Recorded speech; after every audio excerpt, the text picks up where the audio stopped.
Nós vamos ler hoje 2 Coríntios, capítulo 12, que nos diz assim: se é necessário que me glorie, ainda que não convém, passarei as visões e revelações do Senhor.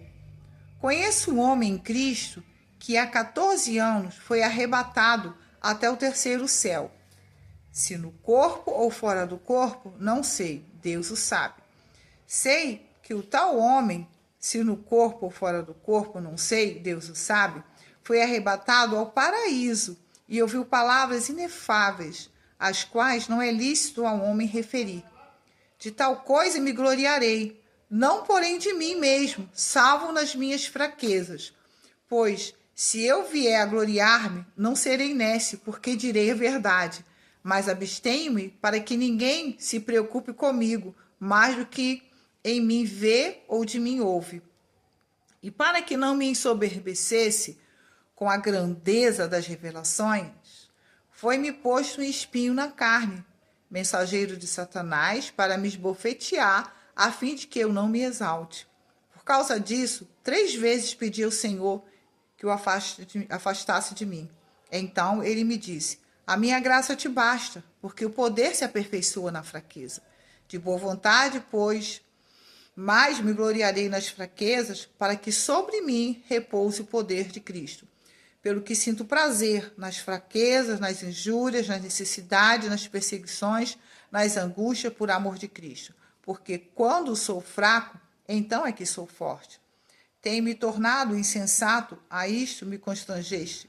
Eu devia ter sido louvado por vós, porque em nada fui inferior a esses tais apóstolos, ainda que nada sou.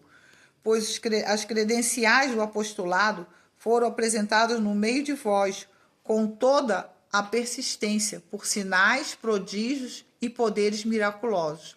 Porque em que tendes vós sido inferiores às demais igrejas, senão neste fato de não vos ter sido pesado?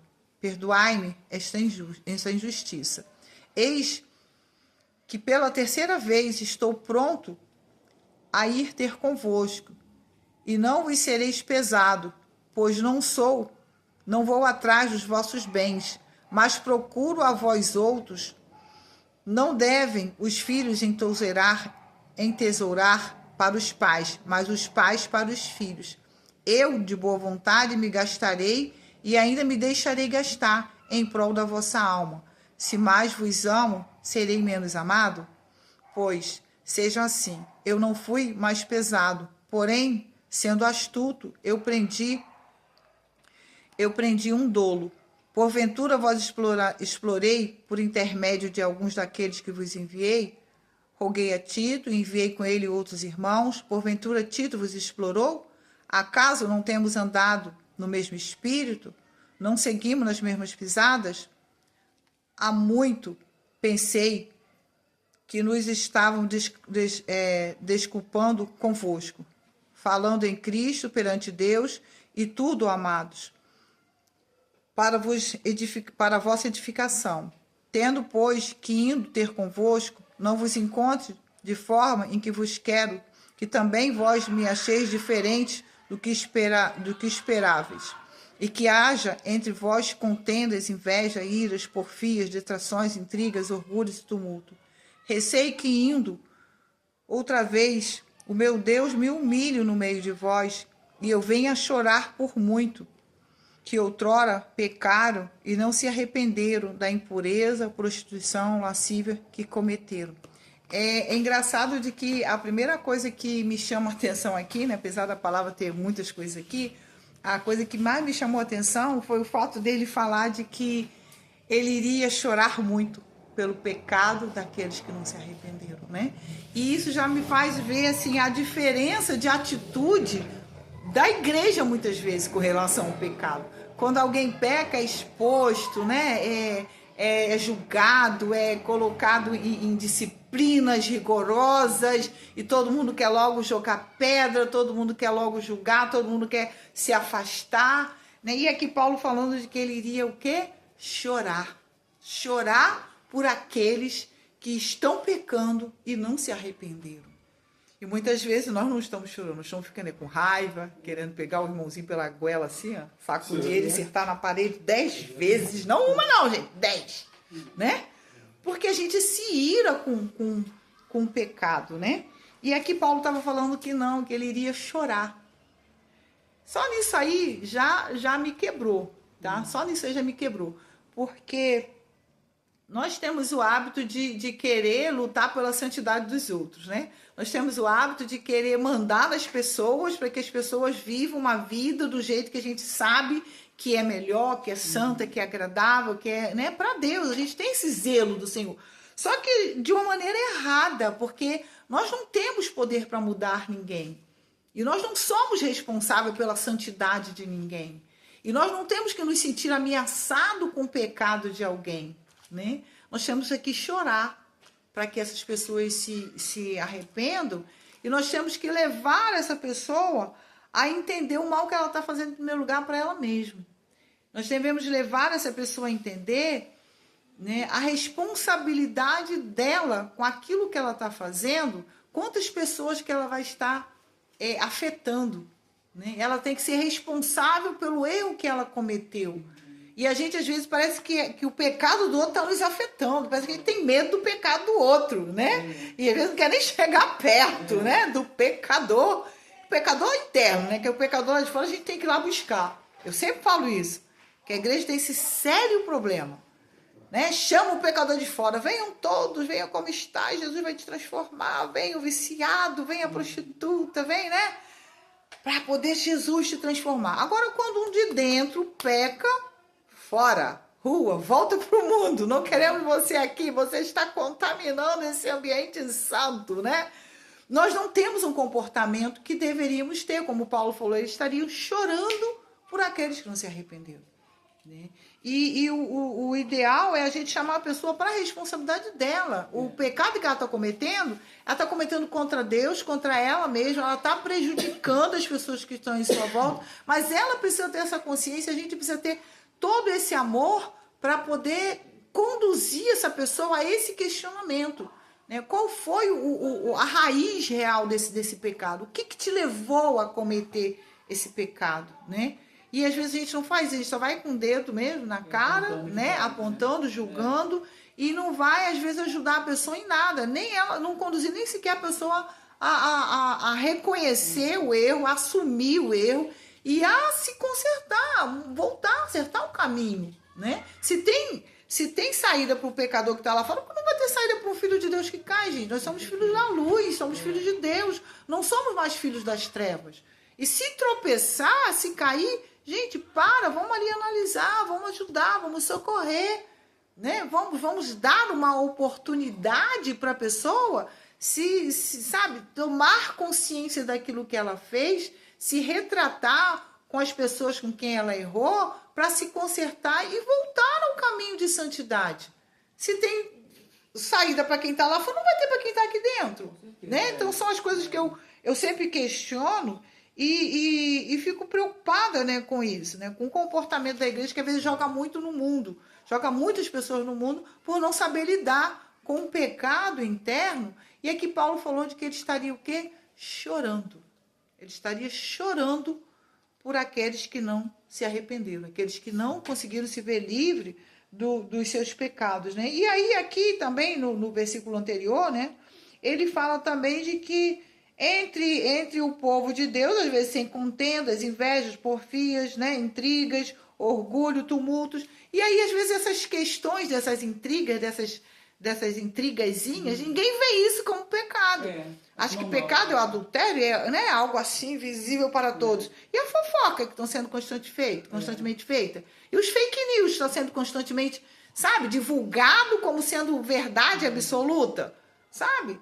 E isso aí é pecado. E precisa se arrepender. E a gente precisa chorar para que as pessoas se arrependam. Aí vem a parte que eu preciso, né, entrar nessa questão de como Paulo, né, de chorar por essas pessoas que não se arrependeram. Né? Porque o normal é a gente ficar com raiva, como eu falei, de pegar a pessoa pelo pescoço, acertar na parede 10 vezes, pisar em cima, né? E depois até tocar fogo, se puder. A gente fica irado. Só que tá tudo errado. O certo é a gente pedir, Senhor, enche meu coração de compaixão por aqueles que estão entrando por caminho errado de fofoca, de intriga, né? De aqui falando sobre... O que mais, gente? Me ajuda aí, por favor. Orgulho, ó, inveja. Olha, gente, quanta coisa. Tumulto. Olha quanta coisa tem dentro da igreja. E a gente precisa chorar por isso. E a gente precisa crer que essas pessoas podem ser transformadas, né? Mas a gente não está conseguindo lidar nem sequer com os pecados, né? Que são bem mais visíveis. A gente, com esses então, cara, vai passar até em branco. Passou até a ser comum em algumas reuniões de igreja ter bate-boca e às vezes, ó, pancadaria, né? É assim. Passou a ser normal e não tem que ser, gente. Isso é pecado. É pecado entrar em discussão, em tumulto dentro da igreja. Inveja, gente. Pessoa puxando o tapete da outra, sabendo de que a outra pode ser chamada para ser diaconisa e tal. Vai lá e faz fofoca e fica lá querendo, né, causar intriga, querendo boicotar o serviço da outra para poder ninguém, sabe? Então, assim, coisas podres acontecem dentro da igreja e a gente tem que chorar por isso. Não é visto como pecado, que é o pior, né? Não é visto como pecado, né? Orgulho, gente, sabe? Orgulho. Eu fico assim, enojada de ver às vezes, né? Pessoas que fazem questão de serem chamados pelo título, né? É apóstolo, é bispo, é o quê? Reverendo, né? Gente, é irmão. É irmão, é servo. Quanto maior for o seu título, mais servo você tem que ser. Verdade. É dessa maneira que a gente tem que entender o cristianismo. Porque Jesus, o Todo-Poderoso, lavou os pés dos discípulos. Quem é você para poder querer um título e querer ser reverenciado, né? Vamos reverenciar o nosso Jesus. Vamos procurar ser como ele. Eles falam reconhecimento. Não, honrar Quero sim, ser gente. reconhecido, Honrar ser sim, reconhecido, porque a gente tem que respeitar aqueles que estão sob autoridade. Mas às vezes tem gente que quer ser bajulado, sabe, quer se encher de orgulho de ser chamado, né? E me perguntam, o que você é? Eu sou a irmã Áurea, gente. Ah, é missionário, pastor? Eu sou a irmã Áurea. Acabou. Tá? No meu nome não tem um MISS, não tem um PRA, não, gente. Meu nome é Auriceia. E eu gosto de ser chamado por Auriceia. Qual é o seu nome? Auriceia. Qual é o seu nome? Missionária não sei o quê, pastora não sei o quê, bispa não sei o quê. Não, meu nome não é bispa, não é pastora, meu nome é Auriceia. Sabe? Então são absurdos, assim, de orgulho. Isso tá podre diante de Deus. Soberba. Se a soberba toda. E ninguém nem reconhece como pecado. E nós temos que o quê, gente? Chorar. Confesso eu a vocês que eu ainda não consegui chorar. Eu ainda estou com vontade de acertar alguns na parede, tá? Então eu tenho que chegar nesse nível de chorar por aqueles, aprender, né? Com Jesus a ser manso e humilde de coração, e como Paulo, que é o nosso apóstolo, não é o apóstolo dos gentios. Ele falou que ele ia chorar por aqueles que não se arrependeram, porque estava ainda tendo suas confusões, suas fofoquinhas, intrigas, os ciúmes, as invejas, né, as pelejas, né? E é o que a gente vê em todas as igrejas, gente, sabe? E a gente precisa entrar na posição de chorar por isso. Os sacerdotes têm que chorar, né? Chorar no altar. E aí, gente, alguém fala mais alguma coisa? Porque senão eu falo sozinha. Tem que ser meio contenda, né, Áurea? É abominável os olhos de Deus, Sim, né? sim. É pior Contenda que entre tem- irmãos. Pior, É a pior. abominável os É a olhos de abominação diante de Deus, É. com certeza. E é o que tem muito Ixi. acontecido. Semeando Deus. contendas, fazendo É. fofoquinha. Ah, pastor, olha, viu o irmão assim, assado, Isso. pastor. Ó, cara, por que você viu o irmão fazendo isso assim? Vai lá e conversa com o irmão primeiro. A Bíblia ensina. Chama o irmão, conversa com ele em particular. O irmão não ouviu? Chama de novo com mais 2 testemunhas. Depois é que você vai levar até o pastor. Você tem que dar 2 chances à pessoa. Ah, não, ninguém já vai contando a fofoquinha pro pastor. É ridículo, gente. Corre lá e fala. E quanto maior for o cargo da pessoa, mais a fofoca corre solta, né? Sendo de que o cuidado tem que ser maior. Verdade. Se é um presbítero, se é um diácono, Gente, chama a pessoa numa conversa, dá uma oportunidade para ele se consertar ali, só você sabendo e acabou, morre o assunto. A pessoa não consertou, chama mais dois, dá mais uma segunda. A terceira é que leva pro pastor. Agora ninguém leva tudo pro pastor e faz fofoca. Daqui a pouco a igreja inteira tá sabendo e tal. Não existe mais nem gabinete, né? Tudo já sai, sabe? Então, assim, ninguém tem respeito um pelo outro, sabe? Não tem esse chorar pelo arrependimento do irmão, né? E isso a gente precisa resgatar, gente, com urgência, a começar em mim, sabe? Eu tenho orado, pedido ao Senhor isso, né? Eu tô querendo até, né, me consertar com algumas pessoas, que eu fico com raiva de alguma coisa que elas fazem, e eu acabo me afastando.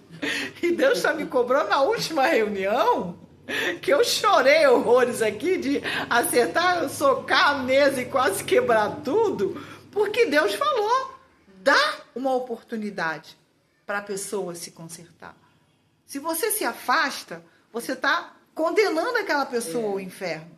Se você viu que alguém está cometendo um erro, dá uma oportunidade para ela se arrepender. Chega até ela, tenta conversar. Agora, você se afastando, você é o santarrão que não quer se contaminar com o pecado e vai deixar o teu irmão ir para o inferno. Deus me pegou, gente. Me pegou. Quem estava aqui viu, né? O quanto que eu chorei, soquei a mesa e Deus me pediu algumas coisas e eu estou tentando fazer. Já tem uma semana, ainda não consegui fazer tudo que Deus mandou, não, gente. Mas, ó, estou caminhando para o conserto, né? Alguém tem alguma coisa mais para falar? Mas quando a pessoa não se arrepende, continua no pecado. Aí é diferente. Aí é diferente. Mas você tem que dar a chance. Você tem que dar a chance, que a Bíblia ensina. A Bíblia tem o passo a passo de tudo, gente. Então, o errado é tomar a posição que eu tomei, de afastar sem dar oportunidade para a pessoa. A Bíblia manda você dar oportunidade, você, né, exortar, levar testemunha, a igreja ajudar e tal. Se a pessoa insistir, aí sim, ó, tudo bem, meu filho, agora você para mim é como não crente. Vai aceitar Jesus de novo. Beleza. Mas eu não posso chegar e descartar um irmão porque ele está fazendo alguma coisa que eu não gosto, que eu acho que é feio, que é errado, que é pecado. Eu tenho que ir lá e conversar com o irmão, gente. Então, é um posicionamento errado que a gente está tendo constantemente, gente. Está achando que é normal, sem antes dar uma oportunidade. É a mesma coisa. Não se arrepender, algo, continuar. Aí sim, algo que Deus tem falado muito forte comigo, eu falo na terapia com os meus clientes, né? Que quando você permite uma pessoa a cometer um erro com você e você não fala nada, você está engolindo, você está sendo conivente com o erro dela. Porque o certo é você chamar aquela pessoa na conversa e falar, olha só, você toma cuidado, você está fazendo isso comigo, eu sou filha de Deus, tá? E o meu pai, uma hora, vai tomar as minhas dores. Então, toma cuidado, preste atenção como você está me tratando. Você está dando uma chance para aquela pessoa se arrepender. Agora, se você vai engolindo tudo, você vai permitir que ela continue cometendo os erros e ela vai para o inferno, a culpa não é sua. Porque não deu oportunidade para ela se consertar. Porque você abriu a porta para ela continuar cometendo os mesmos erros. Quer dizer, gente, é um absurdo. Se eu sei que uma pessoa está me roubando e eu não falo nada, eu estou sendo conivente com o roubo que ela está cometendo contra mim, gente. E eu vou ser conivente com a ida dela pro inferno. Eu tenho que chegar e falar, olha aqui, meu querido, olha, você me pegou esse dinheiro aqui, ó, tá? Quando é que você vai me pagar mesmo, por favor? Sabe? Eu tô dando uma chance para aquela pessoa se corrigir e se consertar. Agora, se eu continuar deixando ela me roubar, eu tô sendo conivente com o roubo dela. Que ela tá fazendo comigo, porque eu tô permitindo ela me roubar. Eu tô permitindo que ela vá pro inferno, cometendo aquele erro de novo. Essa é a realidade. Então, dentro da terapia eu falo isso, que muitas pessoas se permite com que o outro maltrate e não faz nada. Fica lá como um parasita, sabe? E tá errado isso.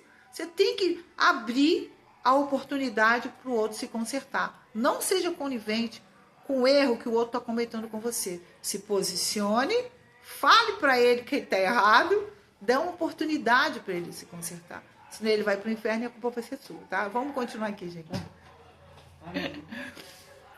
Vamos lá, Heloísa. Quem dá mais? João, irmão João. Aqui é muito bom a gente falar sobre esse assunto, que fala sobre do que Paulo, o apóstolo Paulo, ele passou pela igreja de Corinto.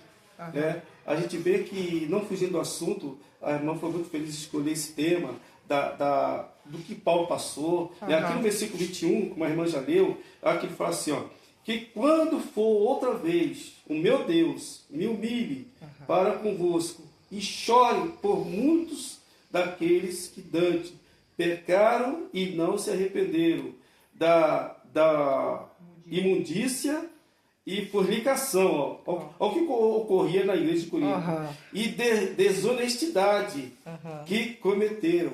Quer dizer, havia desonestidade. Lembra lá em 1 Coríntios 11, 17, que ele fala acerca da ceia? No 23 já começa. Então ele fala assim, no 11, 1 Coríntios 11, 17, fala assim, ó, vejo entre vós que há contenda e divisão. Ele fala assim, eu por isso não vos louvo. Né? Ele queria elogiar. Ele fala assim, eu não vos louvo, assim, eu não vos elogio. Sim. Porque ó, entre vós há contenda, divisão, né? Então, quer dizer, então chegou até ele. Aí ele fala assim, e por isso eu creio, né?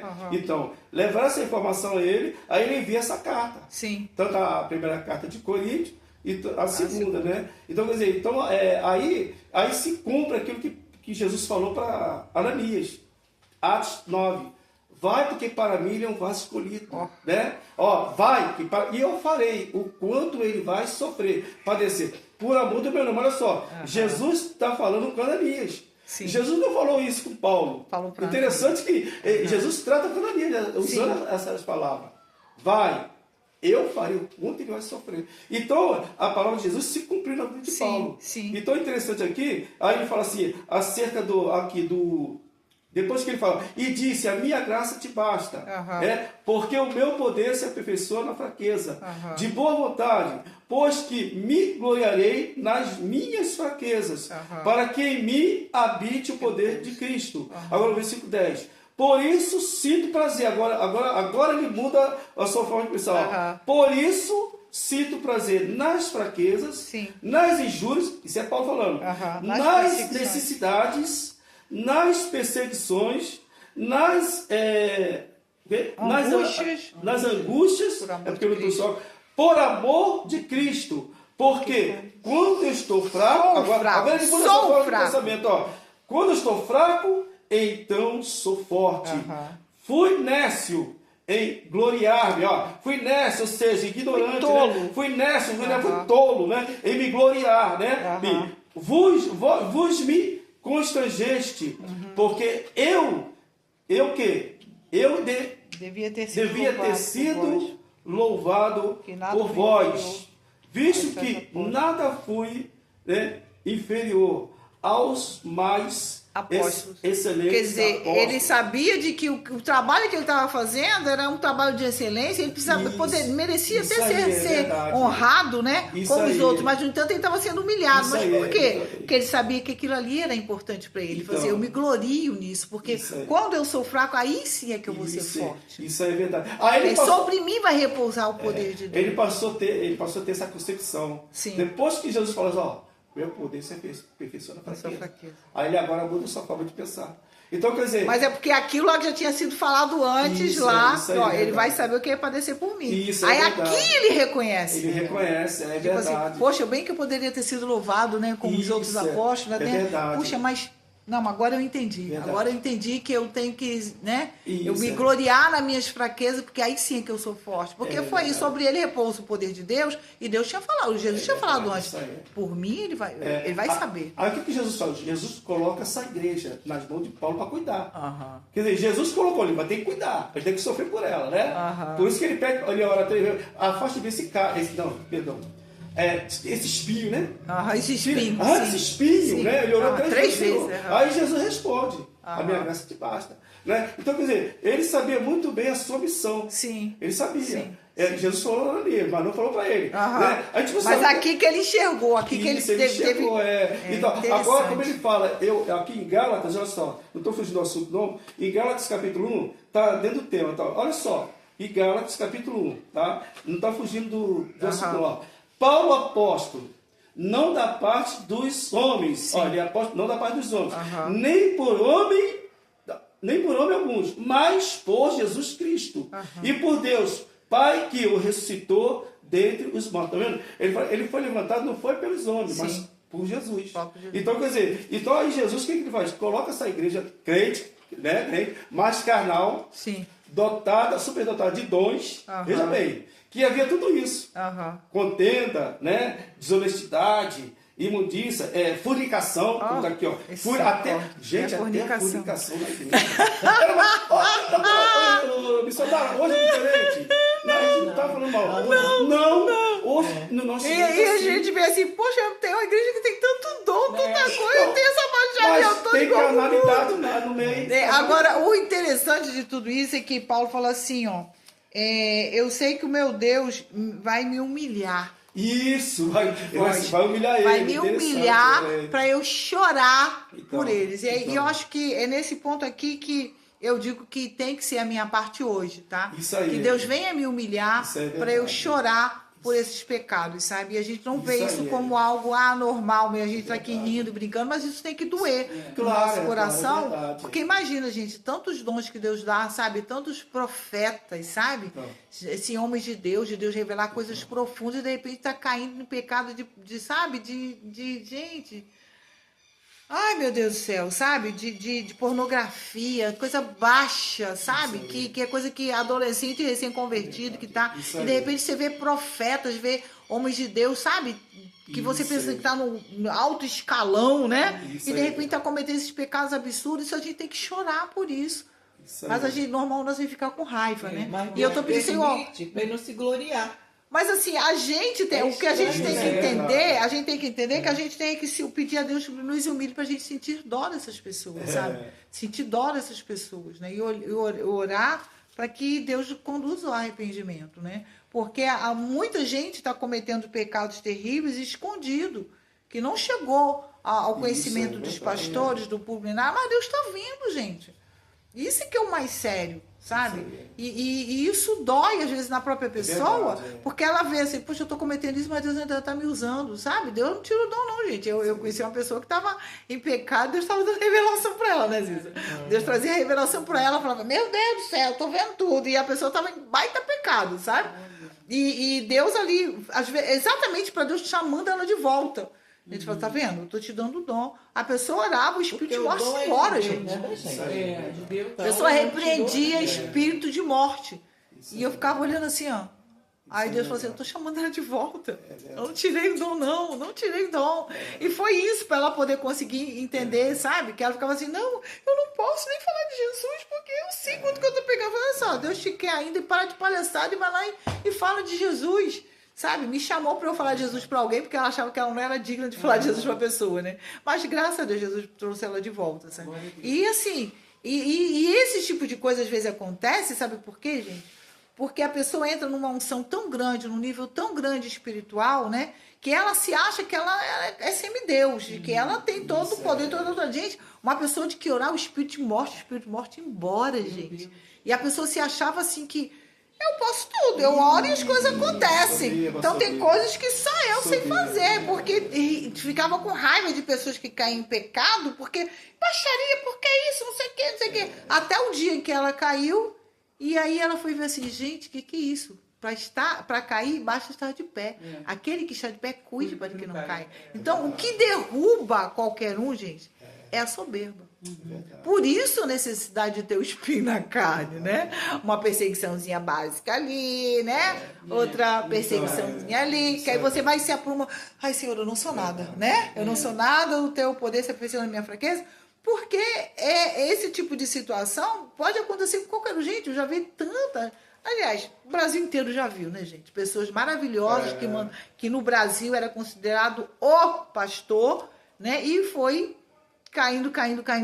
Hoje em dia nem se fala mais na pessoa, né? Que caiu em adultério e tal, porque achava que o avivamento no Brasil só poderia vir através dele. Quer dizer, uma grande soberba. O que derruba o cristão é a soberba. É o primeiro pecado que aconteceu, tá? Foi o pecado de Lúcifer. Ele caiu na soberba. Né? E ele derruba os grandes crentes, né? Na soberba. E exatamente, ele não. Acho que o capeta fica assim, nem um preocupado quando a gente recebe muito poder, muita unção. Ele nem se preocupa. Quanto poder. Ele fica ali amaciando teu ego. Poderoso, isso aí, vai lá, faz isso mesmo. Teu sopro vai libertar ali, vai curar, vai lá, vai que é tua. Ele tá gostando. Alimentando o ego dele. Alimentando o ego, porque é ali que vai começar uma queda. Na soberba, em achar de que eu sei, eu posso, eu faço, eu sei como fazer isso, tá? Então, a pessoa achava assim, de que ninguém poderia fazer melhor do que ela. Tudo que fazia, eu sei fazer, eu às vezes eu amava ficar com a pessoa porque eu não precisava fazer nada, né? Eu, quietinha, ele só deixava ela fazer tudo, né? Mas a pessoa estava caindo na soberba. De achar de que tudo só iria acontecer através dela, entendeu? E isso é um perigo que todo mundo corre. Então a gente tem que aprender aqui com Paulo, tá? De entender que o espinho na carne é necessário, a perseguição é necessária. Eu já vi muitos profetas reclamarem, sabe, disso. Aonde eu vou, sou perseguida. Todas as igrejas que eu vou, alguém me persegue. Aí eu fico assim, então tem algum problema com você, né? Não com o lugar onde você vai, né? O problema é contigo. Por que você é perseguido? É porque você está sendo orgulhoso em alguma coisa.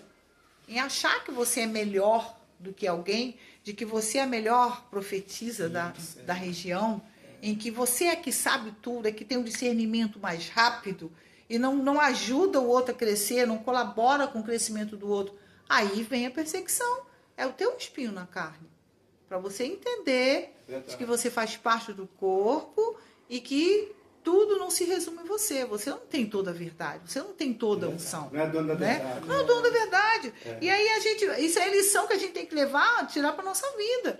Tá? Então é por isso que eu gosto sempre de a gente sentar e conversar para a gente poder analisar e ser confrontado com a palavra. Hoje aqui eu vou orar por isso. Senhor, me leva a esse lugar de humilhação para eu chorar pelo meu irmão que tá em pecado e eu tô querendo fugir dele. Entendeu, gente? A gente tem que chorar, Senhor. Me leva a esse nível de humilhação aí que Paulo falou e eu quero ter isso, né? Claro que eu também quero ter esses arrebatamentos maravilhosos, que é a parte que eu queria que a Ziza falasse um pouquinho sobre essa parte dos arrebatamentos aí, porque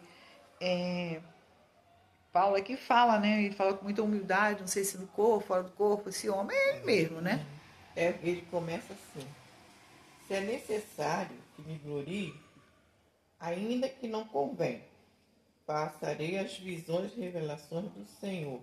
Aí, ponto. Aí no 2 já fala: conheço um homem, Cristo, que na verdade era ele. Mesmo. Era ele mesmo. Porque aquela soberba, não, eu fui arrebatado, eu. Ele contou na terceira pessoa. Ele contornou, ele viu que podia chegar soberba nele, né? Há 14 anos foi arrebatado até o terceiro céu. Olha que coisa maravilhosa, se é no gente. corpo, fora do corpo, não agora sei. Isso aqui é pra gente. Eu quero só que vocês escutem isso e saber que isso aqui é pra gente. Nós podemos chegar lá também. Vai lá, Zé, continua. E sei que tal homem, se no corpo, fora do corpo, não sei, Deus sabe, foi arrebatado ao paraíso. E ouviu palavras inefáveis, as quais não é lícito ao homem referir. Tá, De olha tal só. coisa me gloriareis, não porém de mim mesmo, salvo nas minhas fraquezas. Olha só, eu vou fechar aqui para depois ela contar o testemunho dela, tá?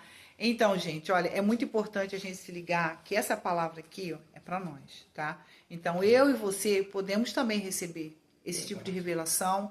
Eu e você podemos também ser arrebatados, seja no corpo ou fora do corpo. Que nós venhamos cavar isso no Senhor. Esse sobrenatural que Paulo viveu é para todo mundo. É para todo mundo. É para mim e é para você, tá? Então fica aqui essa palavra de meditação, de confronto e que venhamos buscar o que eu vou buscar hoje, tá? A humilhação, tá? A humilhação para eu poder chorar pelo meu irmão que está em pecado. Amém?